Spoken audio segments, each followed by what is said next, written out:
Why use rockets to go to space? We are just dealing with a giant 30 meters high missile, which produces tons of thrust thanks to a controlled explosion. Not a big deal. Well, let's say our goal is to send Polly to space. Farewell, Polly. The poor thing will go from an altitude and relative land speed of 0 to a minimum of 100 km altitude and a speed of 7.9 km per second or more. 100 km of altitude is the limit of space defined by the Kármán line.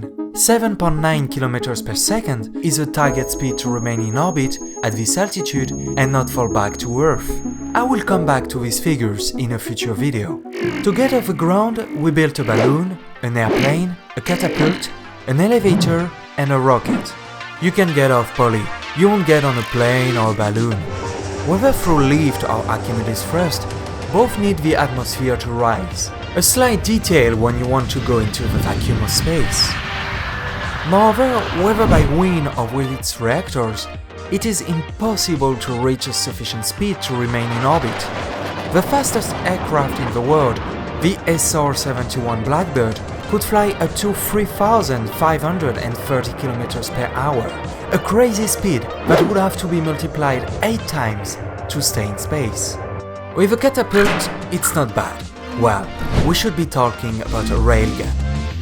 Thanks to electromagnetism, projectiles can be accelerated very quickly and with unparalleled precision.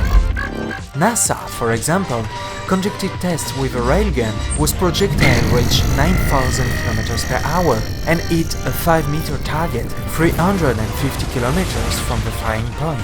However, Polly finds that going in space with a gun is not very comfortable, especially since once up there, if it doesn't accelerate, it will always fall back. If it doesn't work with current technologies, why not try something crazy?